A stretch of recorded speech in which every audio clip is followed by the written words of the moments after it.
everyone, myself Jasleen Kaur from DNA Education, and today we are going to start the second chapter of Beehive, The Sound of Music, which is written by Deborah Cowley. Basically Deborah Cowley ने इसका first part लिखा है. First part का name है Evelyn Glennie listens to music without hearing it. And chapter को start करने से पहले हम लोग थोड़ा सा ऑथर के बारे में पढ़ेंगे कि बेसिकली ये जो ऑथर हैं ये कौन है, इन्होंने क्या चीज़ें और इन्होंने क्या क्या किया है अभी तक. सो डेबोरा काउली जो है बेसिकली उनका बर्थ जो है वो इंडिया में ही हुआ है, लेकिन वो पले बड़े जो हैं वो टोरंटो कनाडा में है. सो इसके अलावा बेसिकली डेबोरा काउली जो है उन्होंने ब्रिटिश और इंटरनेशनल एडिशंस के लिए आर्टिकल्स लिखे हैं और वो मेंबर रह चुके हैं राइटर्स यूनियन ऑफ कनाडा के 2001 में. सो ये बेसिकली ऑथर हैं जिन्होंने ये स्टोरी लिखा है. और ये स्टोरी स्टार्ट करने से पहले मैं आपको बताना चाहूँगी कि ये जो स्टोरी है ये जो स्टोरी है बेसिकली ये एवलिन ग्लानी के बारे में है, जो कि एक परकशनिस्ट है. परकशनिस्ट बेसिकली होते हैं जो कि multiple kind of instruments play कर सकते हैं. सो स्टोरी किस तरह से स्टार्ट होती है. एक 17 ईयर्स ओल्ड गर्ल जो कि प्लेटफॉर्म पे है, ट्रेन प्लेटफॉर्म पे खड़े होकर ट्रेन का वेट कर रही है और वो ट्रेन के वाइब्रेशन से उसकी वाइब्रेशंस फील होती है और उसको पता लगता है कि ट्रेन आ रही है. अब बेसिकली वो वेट किस लिए कर रही है. आज उसका रॉयल एकेडमी ऑफ म्यूजिक में फर्स्ट डे है और वो बहुत एक्साइटेड है, लेकिन वो साथ ही साथ थोड़ा सा नर्वस भी है वहाँ जाने के लिए.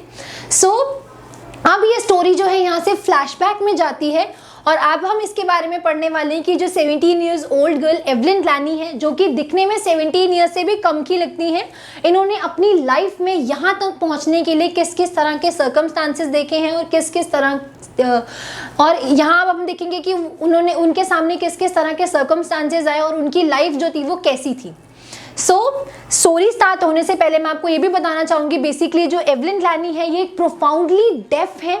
और सबसे पहले ये चीज़ जो है उसकी सिर्फ उनकी जो मदर हैं उनको पता लगती है कि जो एवलिन है वो प्रोफाउंडली डेफ है. अब उनकी मदर को कैसे पता लगता है. जब वो 8 ईयर्स की होती हैं वो पियानो प्रैक्टिस के लिए उनकी जो मदर है वो उनको बुलाती हैं, उनको आवाज़ लगाती है एवलिन को, लेकिन जो एवलिन है वो मूव नहीं करती है, वो वहीं पर रहती है. सो उसकी मदर को ऐसा लगता है कि शायद कुछ गलत है एवलिन के साथ में. सो एवलिन जो है बेसिकली वो मूव नहीं करती है और एवलिन की मदर को ऐसा लगता है कि something is wrong with Evelyn. So उस टाइम पर बेसिकली उसकी मदर को पता लगता है कि उनको थोड़ा सा लगता है कि वो शायद उसके हाथ में किसी ना किसी तरह की कोई प्रॉब्लम है. इसके अलावा जैसे जैसे वो बड़ी हो रही होती है उसकी जो प्रॉब्लम है ये डेफनेस की ये और ज़्यादा बढ़ती जाती है और वो लेकिन बेसिकली वो अपने टीचर्स से और अपने जो फ्रेंड्स हैं वो उनसे भी इस चीज़ को छुपाने की कोशिश करती है कि वो डेफ है, उसको सुनाई नहीं दे रहा है, बिकॉज ऑब्वियसली जो स्टूडेंट जो उसके साथ के फ्रेंड्स हैं या टीचर जो है वो उसको डिस्करेज करते हैं. सो जब वो 11 ईयर्स की हो जाती है तब उसके जो हेडमिस्ट्रेस हैं वो उसकी मदर को स्कूल में बुलाते हैं एक पेरेंट्स टीचर मीटिंग के लिए, जैसे कि हम लोग की भी होती है. जैसे हम लोग जैसे हम लोग अगर स्कूल जाते हैं तो हमारे मार्क्स दिखाने के लिए या फिर हमारे परफॉर्मेंस के बारे में बताने के लिए जैसे हमारी पेरेंट्स टीचर मीटिंग होती है, ऐसे ही सेम एवलिन की पेरेंट्स टीचर मीटिंग पे उसकी जो हेडमिस्ट्रेस है उसकी मदर को बुलाती हैं और वो परफॉर्मेंस के बारे में बताती हैं एवलिन के. और वो ये भी कहती हैं कि एवलिन जो है वो डे बाय डे उसके जो मार्क्स हैं वो कम होते जा रहे हैं. और मुझे लगता है कि एवलिन के साथ में कुछ ना कुछ प्रॉब्लम है, तो आपको एक स्पेशलिस्ट को एवलिन को दिखाना चाहिए. ये चीज़ बेसिकली होती है. उसके बाद से जो उसकी मदर है वो स्पेशलिस्ट को दिखाती हैं और वो जो स्पेशलिस्ट है वो ये चीज़ बोलता है कि एवलिन जो है वो एक प्रोफाउंडली डेफ है और वो बताते हैं कि ग्रेजुअल नर्व डैमेज होने के कारण एवलिन जो है वो सुन नहीं सकती है.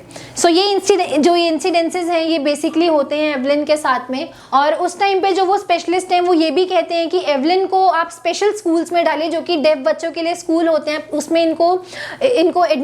इनका जो एडमिशन है आप उसमें कराइए. लेकिन जो एवलिन है वो इस चीज़ को नहीं मानती है. सबसे पहले तो जब एवलिन को ये चीज़ पता लगती है तो वो बहुत ज़्यादा नर्वस हो जाती है, उसके सामने से सब चीज़ें ब्लैकआउट हो जाती हैं और वो फील करती है कि मतलब ऑब्वियसली जैसे उनको बताया जाता है कि अब आप स्पेशल स्कूल में जाएंगे, आप नॉर्मल बच्चों के साथ में पढ़ाई नहीं करेंगे, लेकिन जो एवलिन है वो इस चीज़ को नहीं मानती है और वो यही कहती है कि मैं नॉर्मल ज़िंदगी जीऊँगी और मैं नॉर्मल जो बच्चे हैं उनके साथ में ही पढ़ाई करूँगी। और एवलिन जो है बेसिकली उसको पसंद होता है म्यूज़िक प्ले, उसको म्यूज़िक में बहुत इंटरेस्ट होता है, उसको इंस्ट्रूमेंट्स प्ले करना बहुत पसंद होता है, तो वो चाहती है कि मैं उसी में अपना करियर आगे बनाऊँ। लेकिन द सेम थिंग कि उसके जो टीचर्स हैं और जो उसके जो फ्रेंड्स होते हैं वो उसको बहुत डिस्करेज करते हैं और वो सोचते हैं कि एवलिन ग्लानी जो सुन नहीं सकती है वो म्यूज़िक प्ले कैसे करेगी, वो इंस्ट्रूमेंट्स को प्ले कैसे करेगी, वो कैसे म्यूज़िक में आगे जाएगी। लेकिन यहीं पे हम बात करेंगे रॉन फॉप्स की, जो कि बेसिकली वहाँ पे म्यूज़िक टीचर होते हैं। वो जो एवलिन के अंदर का टैलेंट है उसको देख पाते हैं और वो एवलिन को एनकरेज करते हैं, क्योंकि वो समझ जाते हैं कि एवलिन के अंदर वो चार्म है कि वो आगे चल के अगर उसको सही डायरेक्शन मिले तो वो कुछ कर सकती है। और वो एवलिन को बुलाते हैं, वो उसको एनकरेज करते हैं कि, और वो एवलिन को समझाते हैं कि if you are not able to hear the music try to feel the music. So वो एवलिन को समझाते हैं यही चीज़ और वो कहते हैं कि अगर तुम सुन नहीं पा रही हो तो just try to find out the another way. So वो एवलिन के सामने वो उसको समझाते हैं बेसिकली कि मैं दो तरह के बीट्स आपके सामने, ड्रम बीट्स आपके सामने प्ले करूंगा और आप उसको ट्राई करो फील करने की वाइब्रेशंस के थ्रू, सेंसेशंस के थ्रू। सो एवलिन बताती है उसके बाद में कि जब first time drum beat play होती है ड्रम पे, सो वो थोड़ी सी उसकी जो आवाज़ होती है वो थोड़ी लाउड होती है और उस टाइम पे जब क्योंकि वो आवाज़ लाउड होती है तो मुझे जो मेरी वेस्ट का अपर पार्ट है वहाँ से मैं उस पे जो है मुझे सेंसेशंस फील होती हैं, वाइब्रेशंस फील होती हैं, जिससे मैं म्यूज़िक को फील कर पाती हूँ। एंड द सेकेंड थिंग, जब सेकेंड टाइम जो ड्रम पे बीट प्ले होती है उस टाइम पे जो उसकी जो आवाज़ होती है बहुत स्लो होती है, तो उस टाइम पे एवलिन बताती है कि जब आवाज़ स्लो होती है बहुत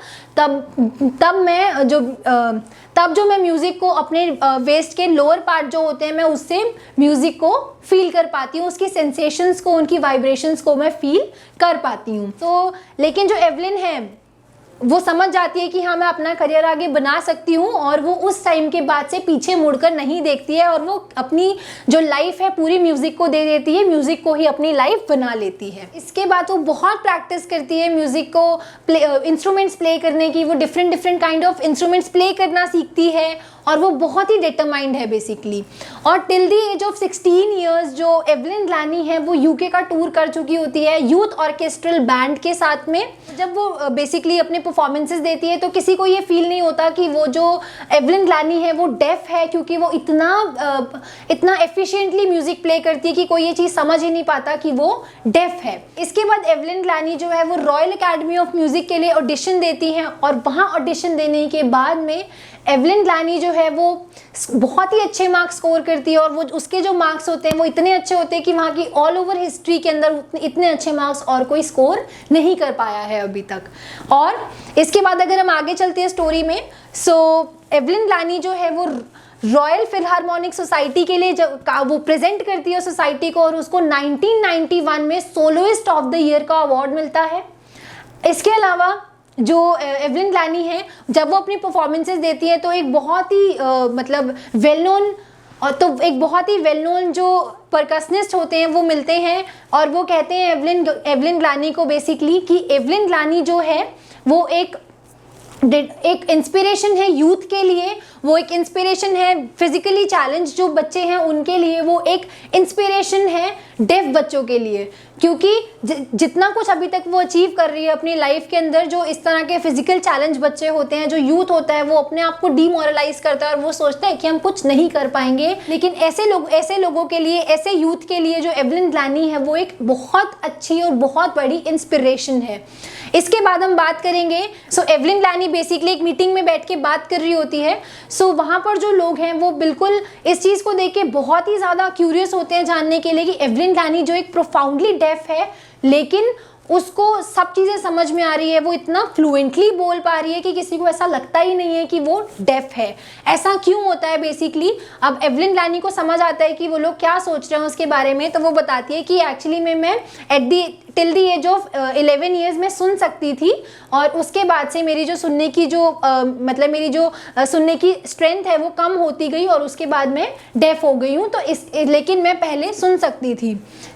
फिर वो जो लोग हैं फिर वो दोबारा ये चीज़ सोचते हैं कि लेकिन फिर भी कोई इतना फ्लुएंटली कैसे किसी की बात को समझ सकता है और कैसे आंसर कर सकता है जो कि प्रोफाउंडली डेफ हो। एवलिन ग्लानी के साथ में बेसिकली क्या होता है, जिन लोगों चैप्टर में बताया जाता है बेसिकली कि जिन लोगों की बियर्ड होती है उनसे बात करने में एवलिन ग्लानी को प्रॉब्लम होती है, लेकिन जिनकी बियर्ड नहीं होती है उनसे एवलिन ग्लानी बहुत ही क्लियरली, बहुत ही फ्लुएंटली बात कर पाती है। और एवलिन ग्लानी जो है बेसिकली वो ईयर्स वो सुनने की बजाय वो फील करती है, जो उससे बात करते हैं उनकी आईज के एक्सप्रेशंस को वो देखती है, उससे वो बातों को समझने की कोशिश करती है। इसके अलावा वो लिपसिंग से जो बातें हैं उसको समझने की कोशिश करती है। इसके बाद में आगे जब हम चलते हैं स्टोरी के अंदर, इसमें बताया जाता है बेसिकली एवलिन ग्लानी जो है वो ऑर्केस्ट्रल परफॉर्मेंसेस के बाद में सोलो परफॉर्मेंसेस देना शुरू कर देती है, और वो सोलो परफॉर्मेंसेस देती है। और वो जो है एवलिन ग्लानी जो है वो फ्री कॉन्सर्ट्स भी देती है, प्रिजन्स के अंदर, हॉस्पिटल्स के अंदर वो फ्री कॉन्सर्ट्स भी देती है।